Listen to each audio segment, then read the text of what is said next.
damn, bro. Oh le cul.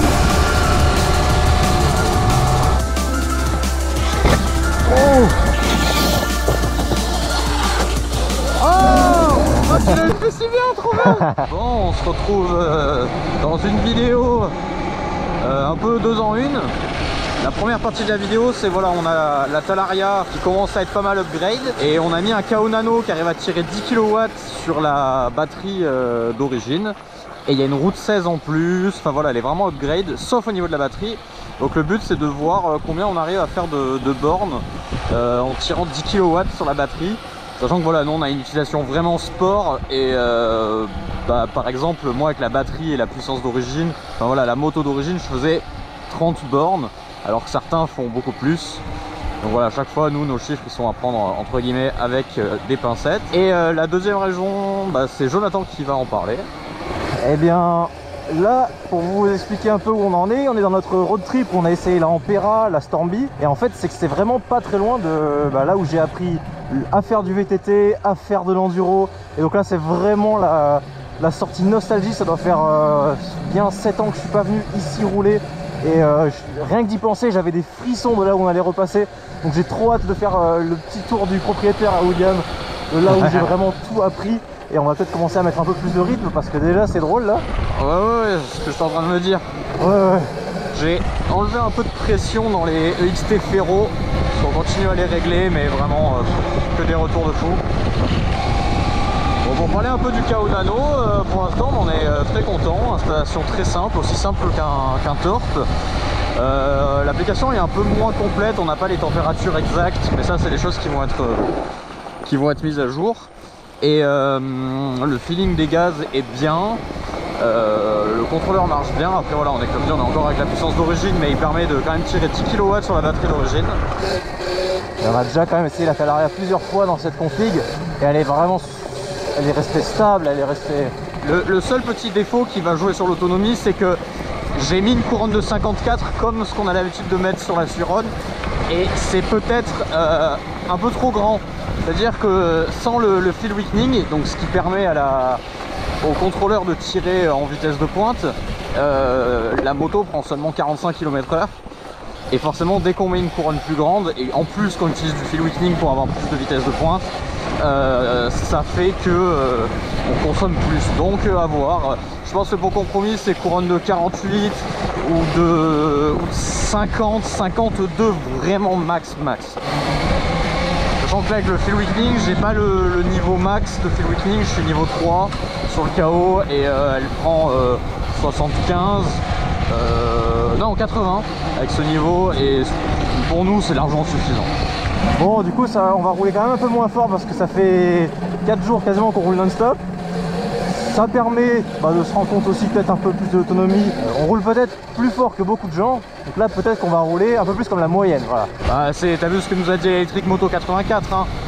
C'est très rare pour lui de rouler avec des gens qui ont notre niveau. Ouais. Voilà, c'est pas pour se jeter des fleurs, mais voilà, au moins c'est pour ça que quand on parle 2 fois d'autonomie, c'est à prendre avec des pincettes, parce que nous on tire vraiment tout le temps dans les motos, et là on va rouler forcément un peu plus doucement que d'habitude. Je sais pas ce que t'en penses toi de ce rythme là déjà.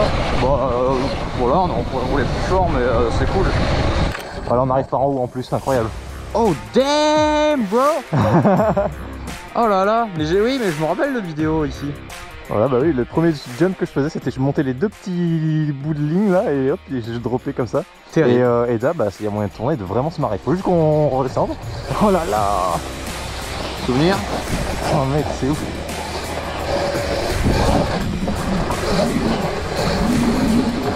Ah oui, oh oui, ça faisait vraiment un tour avec des... Il y avait des boucles et tout, je crois. Ah ouais. Ouais, regarde. Oh là là. C'est ouf ça. Et là voilà, mon premier jump de ma vie c'était ici. On va le faire dans l'autre sens. Ouais, je pense que c'est vraiment la première fois que je l'ai collé avec les 125, c'était là.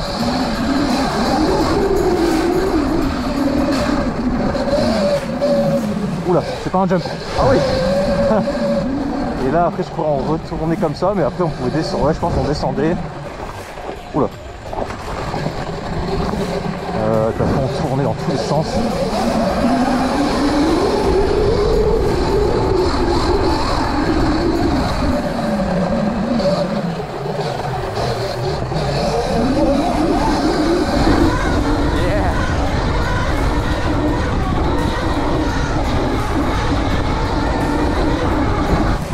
monter en face.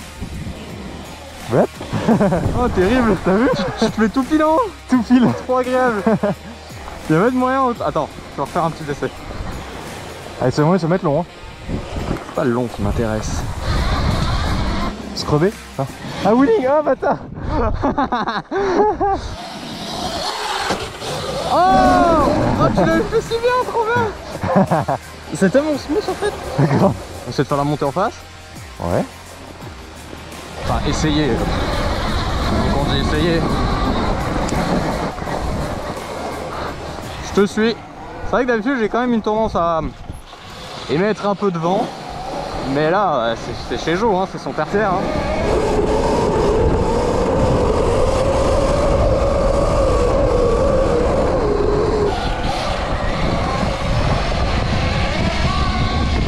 À droite, il y a l'air d'y avoir plein de petits trucs qui montent aussi. Ouais.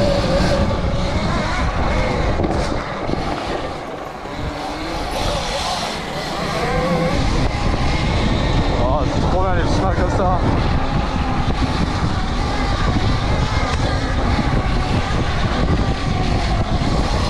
Oh là là, la XD83 des racines là qui dépassent. Ouais. Ah mec, c'est trop bien de rouler là.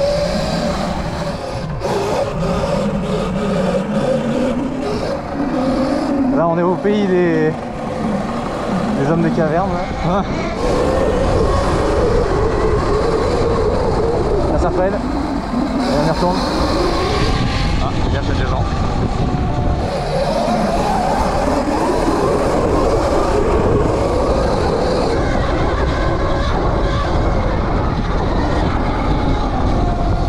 Là t'as l'arrière avec la batterie d'origine et un contrôleur, il y a déjà de quoi bien s'amuser.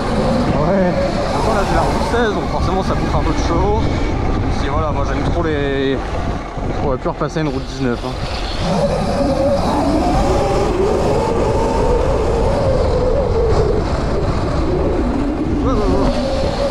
Le sable.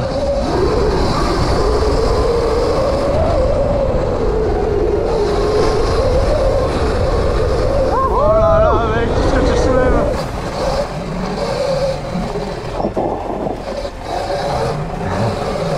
Ça en VTT, qu'est-ce que c'était bien. Ouais, en surrun, qu'est-ce que c'est mieux. Je crois qu'il y a un petit paysage à droite là. Ah, un point of view comme je t'ai... Ouais. Oh d'accord, avec un petit... Voilà, je me souviens de ça, putain. Et on voit pas si loin que chez toi, mais... Ouais, mais il y a quand même le grand ballon. Ouais.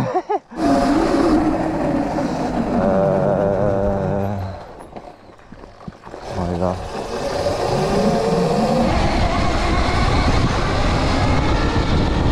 Ah bon, on arrive là où il y avait les petits vieux. Ouais, c'est ça. Genre celui-là, pour le voir, il faut savoir. Ah oui. Et celui-là, oh là là là là là là.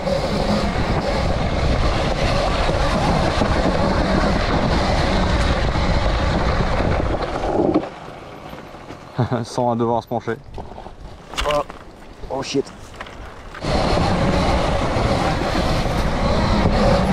Oh. What?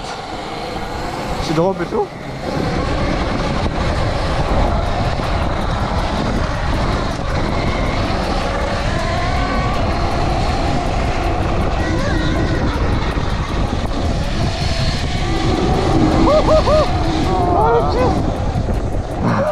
Celui-là mon gars. Terrible. Déjà en 100, ça mon gars, je le prenais full pleine balle.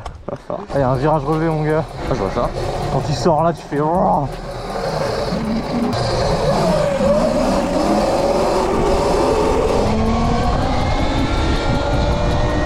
Ça passe? Ouais, tout juste.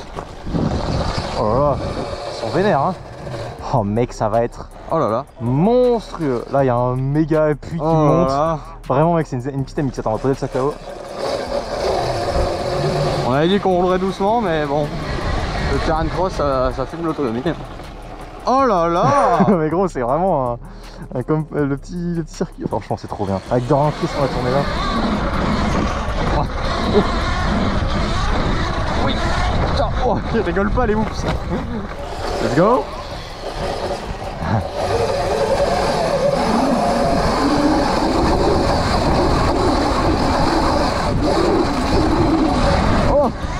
putain, ouais mais j'ai mon guidon qui a tourné. Ah merde.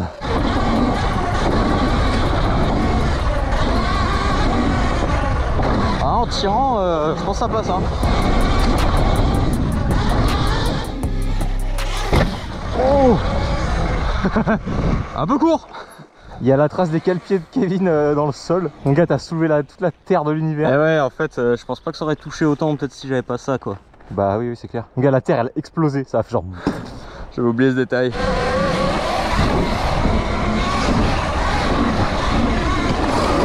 Ah le capot de mort. Ah putain, je l'ai entendu dans mon quart d'eau quoi. Oh. Ah oui d'accord, putain faut quand même bien le tirer. Ah oh la récep elle est loin.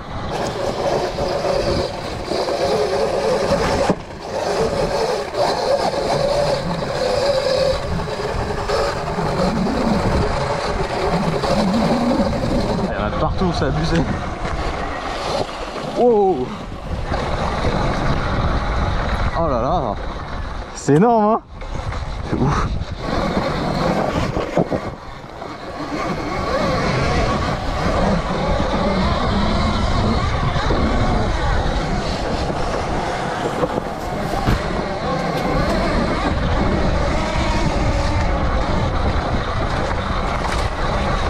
Oh la extra.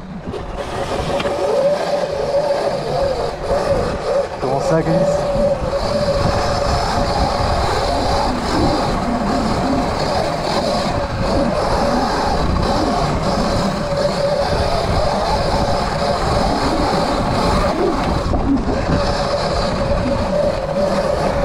En fait il y a moyen d'atteindre la deuxième récep direct je pense. Ouais ouais.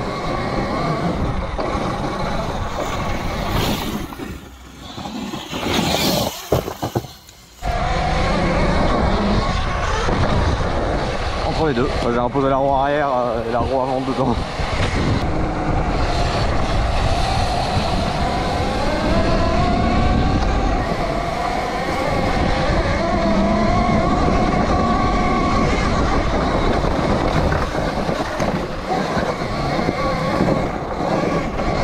Oh, putain.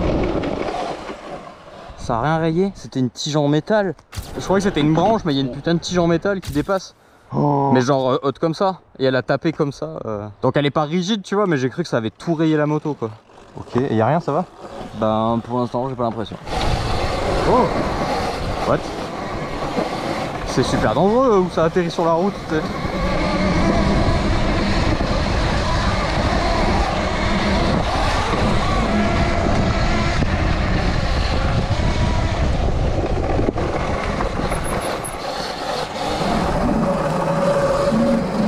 Ah mais oui, bordel, redonné. Mais non. C'est pas grave, c'était cool quand même. Ah oui.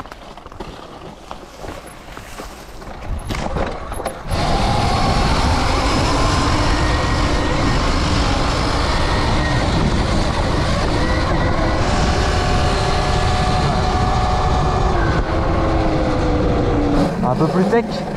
Ouais. Oh.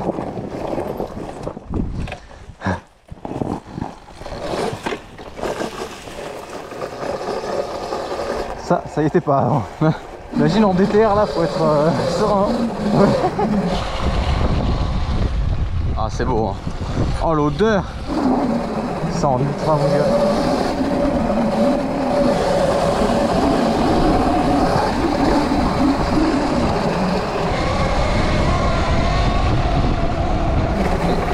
Oh. Oh.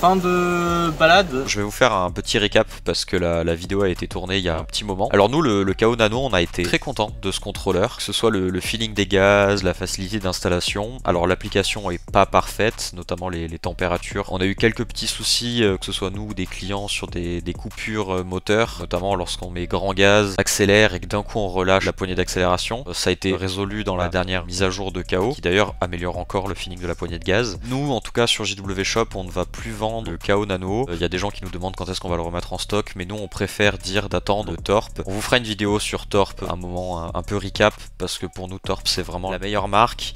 Les contrôleurs sont super simples à installer, l'application est vraiment aux petits oignons. Quand ils testent des nouvelles fonctionnalités, ils les sortent jamais trop tôt, ils attendent vraiment que ce soit bien fonctionnel. On fait du développement avec eux, ils sont à l'écoute des retours, ils font évoluer leurs produits vraiment dans les bonnes directions, on aime vraiment bosser avec eux. Et surtout, le gros point fort de Torp, ça va être le SAV. Malheureusement, peu importe la marque, un souci de SAV ça arrivera toujours, et s'il y a le moindre problème sur votre contrôleur, vous pouvez être sûr que dans la semaine vous allez avoir un autre contrôleur. Et ça, c'est pas forcément le cas avec KO. Pour le SAV, c'est plutôt compliqué, donc nous on garde un KO Nano au cas où il y a un problème pour un de nos clients, mais si jamais c'est en direct avec KO, c'est compliqué. Pour les réglages, on peut prendre des rendez-vous sur Discord avec KO. Souvent ça arrive qu'on n'ait pas de réponse, donc c'est un peu embêtant. Donc c'est pour ça que nous on a décidé d'arrêter de travailler avec KO. On va continuer bien sûr d'assurer le SAV, comme j'ai dit, on va garder un KO en rab, mais je conseille vraiment d'attendre le Torp, qui est peut-être un peu plus cher, mais niveau quali à l'intérieur c'est vraiment un gros cran au-dessus. Souvent on nous dit qu'on est des vendus. Si vous voulez savoir, on marge beaucoup plus sur les KO que sur les Torp, donc vraiment on fait pas ça pour l'argent, on fait vraiment ça parce que Torp c'est devenu une marque qu'on apprécie beaucoup, avec qui on bosse et avec qui on a envie de continuer de collaborer. On va d'ailleurs sûrement